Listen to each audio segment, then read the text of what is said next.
तो 17 साल की उम्र में आपको इतना बड़ा अचीवमेंट मिला। तब बहुत ही ज़्यादा ऐसे खुशी हुई, ऐसा लगा कि अब बस एकदम सब जीत ही लिया है, सब हासिल ही कर लिया है। मेनली किन चीज़ों पे फोकस करना चाहिए? बोर्ड्स के बाद मेरे पास 1.5 महीना था, तो वो पूरा लग के सिर्फ CUET के लिए ही प्रिपेयर किया मैंने। अच्छे से मेहनत करेंगे तो हो ही जाएगा। और आपकी तरह 1000 में से 1000 लाना है तो फिर न्यूज़ आ जाती है कि नहीं पेपर लीक हो गया, वापस पेपर देना पड़ेगा, तो ऐसे में एंजाइटी बहुत क्रिएट होती है बच्चों में। आपका फ्यूचर प्लान क्या है? करियर में कैसे देखते हैं? हमने देखा है 2022 में नरेंद्र मोदी जी ने भी बोला था this is not the era of war. पे मैं जब बड़ी होंगी तो मैं भी जो है अपने खुद के लेवल पे काफ़ी एफर्ट्स करूँगी कि जो पीस है वो बना रहे। मेरे इंस्पिरेशन मेरे पेरेंट्स काफ़ी बड़ा इंस्पिरेशन है। पापा इतने बड़े डॉक्टर हैं, तो 12th फेल करके एक मूवी आई थी IAS टॉपर पे, उसको देख के तो बहुत ही ज़्यादा इंस्पिरेशन मिला। आई मीन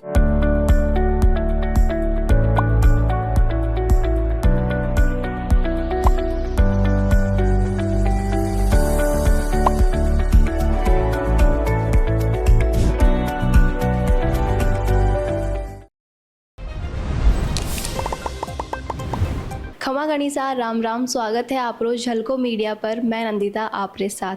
अभी हमारे साथ मौजूद है सुहानी सिंह, जिन्होंने CUET एग्ज़ाम में रोमन और इंग्लिश लैंग्वेज में टॉप किया है, यानी इनके 1000 में से 1000 मार्क्स आए हैं। तो सुहानी सिंह से बात करेंगे कि उन्होंने कैसे कम्पीट किया और कितना क्या प्रिपरेशन करना पड़ा इसके लिए।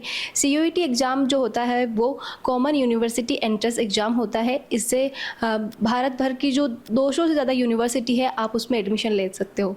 तो सुहानी, पहले तो आपको बहुत सारी बधाई कि आपने एग्ज़ाम में 1000 में से 1000 जो स्कोर है वो किए हैं। धन्यवाद आपका, बहुत खुशी हो रही है। कल ही रिज़ल्ट आया था तो सब बहुत खुश हैं आसपास, तो बहुत ही थैंक यू। कितने साल के हो सुहानी आप?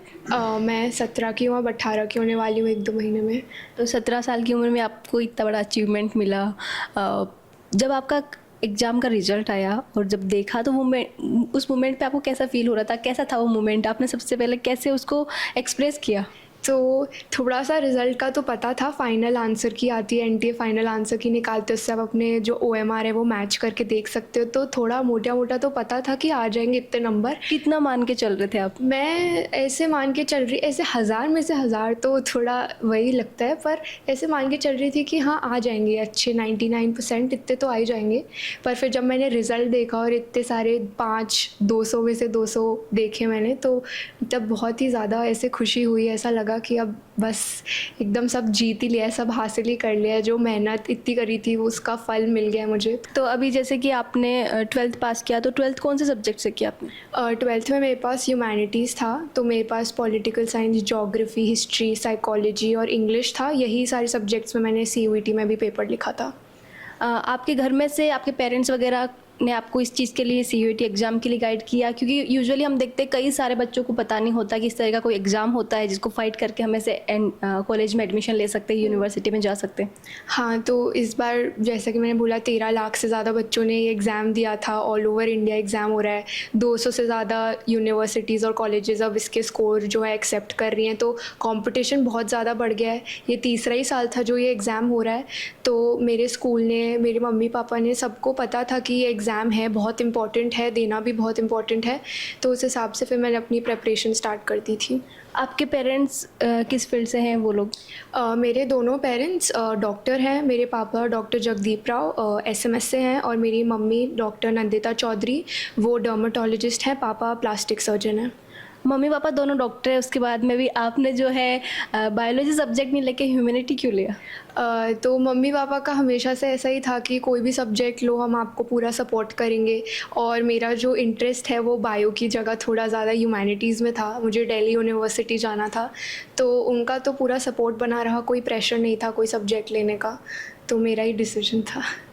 अब आपका आगे जो है मोटिव क्या है? कौन सी कॉलेज में एडमिशन लेना चाहते हो आप? तो मेरा तो है लेडी श्री राम, सबसे ज़्यादा टॉप मोस्ट यूनिवर्सिटी है, दिल्ली यूनिवर्सिटी का कॉलेज है। काफ़ी कंपटीशन भी है, हमने पिछले 3 साल में देखा है कट ऑफ बहुत ऊंची जाती है इस कॉलेज की, पर इस साल मिल जाएगा एडमिशन मुझे, तो वही मेरा टॉप प्रेफरेंस है।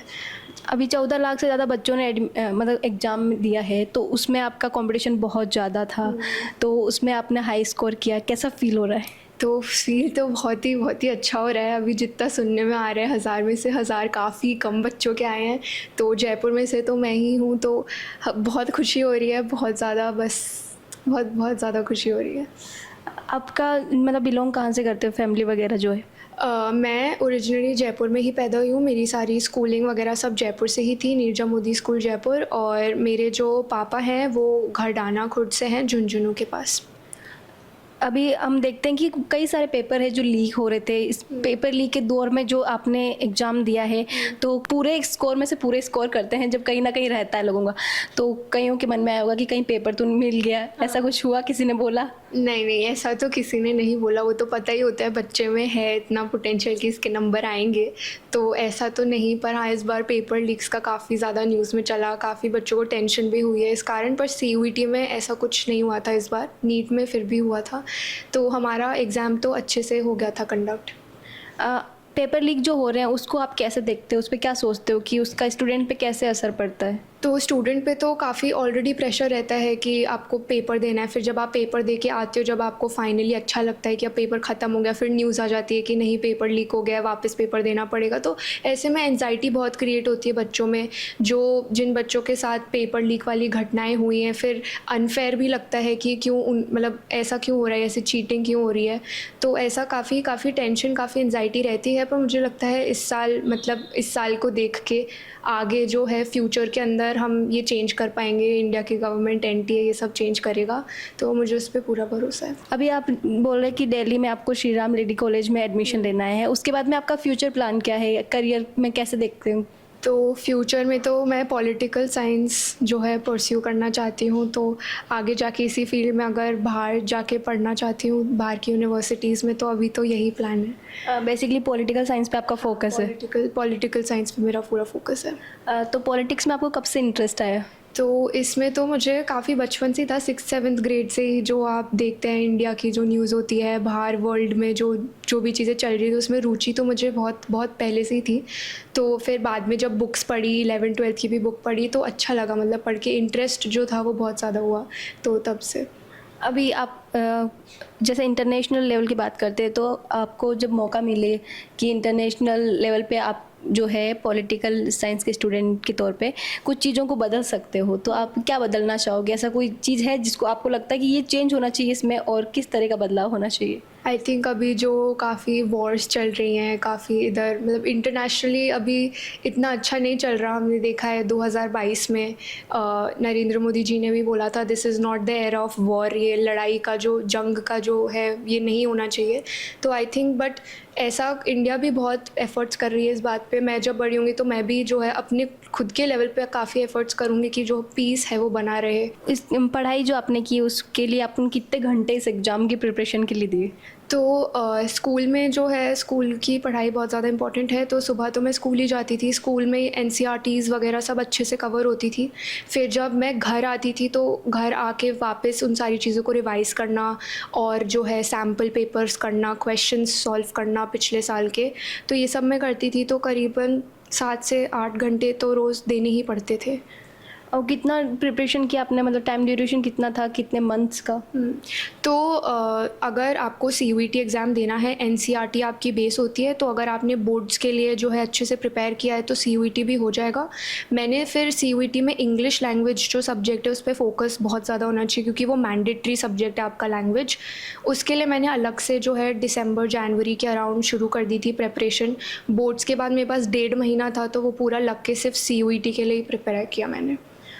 CUET एग्ज़ाम की जो पासिंग मार्क्स होते हैं वो कितने होते हैं? तो पासिंग में तो आई थिंक मतलब I am not sure, but हाँ 130 अराउंड समथिंग होते हैं आउट ऑफ 800। बट कंपटीशन इतना है कि पासिंग ही लाना is not something that you should do. आपको 800 में से एटलीस्ट 700 प्लस लाना बनता है, क्योंकि तभी आपको जो है दिल्ली यूनिवर्सिटी जैसी बड़ी यूनिवर्सिटी में एडमिशन मिलेगा। तो आपका मतलब वही ड्रीम था कि दिल्ली यूनिवर्सिटी में एडमिशन लेना है? हाँ, वही ड्रीम था, शुरू से DU ही जाना था। आपका कोई इंस्पिरेशन, कोई आइडियल है जिसको देख के आप इतना मोटिवेट हुए? मेरे इंस्पिरेशन मेरे पेरेंट्स काफ़ी बड़ा इंस्पिरेशन है। पापा इतने बड़े डॉक्टर हैं तो इतना तो रहता ही था, घर में पढ़ाई का माहौल भी रहता ही था। सपोर्ट बहुत किया, मोटिवेट भी किया, इंस्पायर भी किया उन्होंने, तो वो तो है ही। मतलब काफ़ी मतलब खुद सेल्फ मोटिवेटेड भी रहना बहुत ज़्यादा इम्पोर्टेंट है। तो जब पहली बार एनटीए ने कंडक्ट किया था सीयूईटी एग्ज़ाम, तब से ही आपके दिमाग में ये था कि मुझे भी ऐसे सीयूईटी एग्ज़ाम इसके लिए प्रिपेयर करना, उसको कंप्लीट करना? हाँ, क्योंकि आज जिसके पास भी कॉमर्स सब्जेक्ट है, ह्यूमैनिटी सब्जेक्ट है, अगर उनको अच्छी यूनिवर्सिटी में जाना है, सीयूईटी देना तो मैंडेटरी है। तो मतलब आपको देना ही पड़ेगा, नहीं तो एडमिशन आपका ऐसे नहीं होता। तो वो तो मुझे देना ही था, वो तो पता ही था कि क्योंकि पहले तो जो था बोर्ड्स के बेसिस पे लोग रहते थे, बोर्ड्स में आपकी जो परसेंटेज आई। अब इन्होंने नया निकाला है सीयूईटी, ताकि ऑल इंडिया लेवल पे जो एक फेयरनेस बनी रहे एग्ज़ाम की। तो मेरे को था 11-12 से था कि सीयूईटी तो देना ही है, जब से एनटीए ने ये स्कीम लॉन्च करी थी। स्टडी के लिए अब्रॉड में कौन सी जगह जाना चाहते हो? अब्रॉड में तो यूएस है अभी मेन तो, बट हाँ एक बार दिल्ली में मेरा ग्रेजुएशन हो जाए उसके बाद। ओके।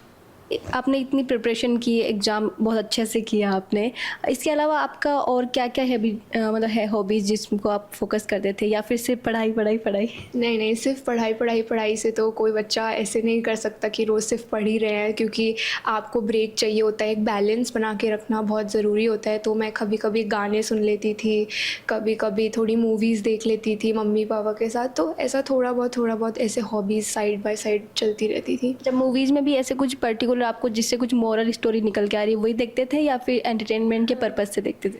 मतलब एंटरटेनमेंट, एक मॉरल भी, एक 12th फेल करके एक मूवी आई थी आईएएस टॉपर पे, उसको देख के तो बहुत ही ज़्यादा इंस्पिरेशन मिला। आई मीन इतनी प्रॉब्लम्स के बावजूद भी इन्होंने इतनी बड़ी जो है सफलता हासिल करी।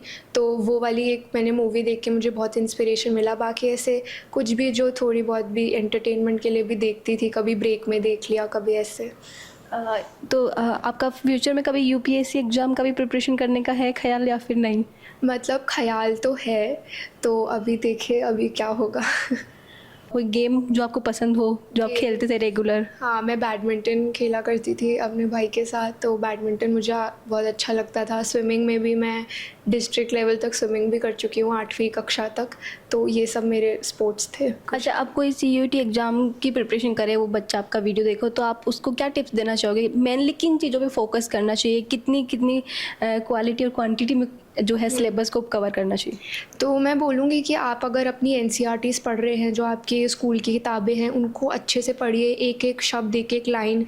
वो बॉक्सेस भी पूछ रहे हैं आजकल, मैप्स भी काफ़ी आते हैं ह्यूमैनिटीज़ में, तो उस पर फोकस करिए। इंग्लिश अगर आपका लैंग्वेज है तो आपको अपनी वोकैबुलरी बिल्ड करना बहुत इंपॉर्टेंट है, तो उसके लिए आप न्यूज़पेपर पढ़ सकते हैं। तो ये सारी चीज़ें मैंने करी, और मतलब बहुत हमेशा 12th के एकदम स्टार्ट में ही आप अपनी प्रिपरेशन अच्छे से शुरू कर दीजिए, तब जाके हो जाएगा। हाँ मतलब अच्छे से मेहनत करेंगे तो हो ही जाएगा। और आपकी तरह 1000 में से 1000 लाना है तो?